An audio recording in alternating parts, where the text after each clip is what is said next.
1962, Michel de Soubré, jeune appelé de 20 ans, s'envole pour l'Algérie. Nous partons de Nancy vers une destination inconnue.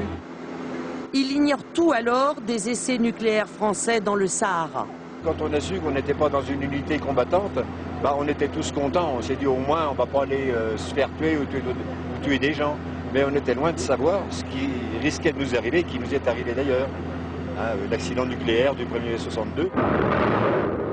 L'ébranlement du sol soulève les poussières accumulées par l'érosion sans cassure de la montagne.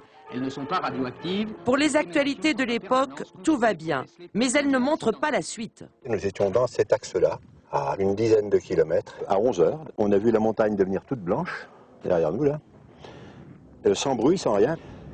Et là, on a vu un nuage noir sortir de derrière la colline, là. Et puis là, on s'est dit, il y a quelque chose qui a raté. Et puis le vent nous l'a amené sur nous. C'est l'accident. Ce jour-là, la radio ne répond pas. Et les 9 militaires sans combinaison restent 3 heures dans le nuage radioactif. Puis, déboussolés, ils avancent vers la montagne. Invité à revenir sur le site avec des scientifiques, Michel raconte. En arrivant au point zéro, il trouve des hommes équipés de combinaisons et de masques à gaz en pleine manœuvre. Des gars en blanc, là, des gars du CEA, du commissariat à l'énergie atomique, ou je sais pas quoi, prendre des prélèvements. Voilà, faire des prélèvements, prendre des mesures. Et qui nous ont crié à travers les masques, foutez le camp, vous faites des camps. Oui, c'était dangereux. Michel, lui, n'est pas malade, mais de la lave radioactive a été projetée sur la colline en face. Les Français, avant de partir, ont juste jeté du sable sur ces pierres hautement toxiques. Un geste dérisoire face au danger.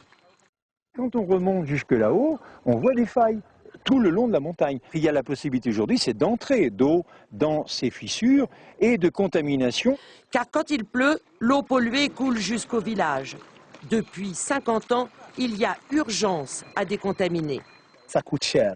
Donc, on doit faire appel à la communauté internationale pour que tous les essais, les sites d'essais nucléaires dans le monde entier soient gérés de la même manière, parce que ça présente un danger pour l'humanité tout entière. La radio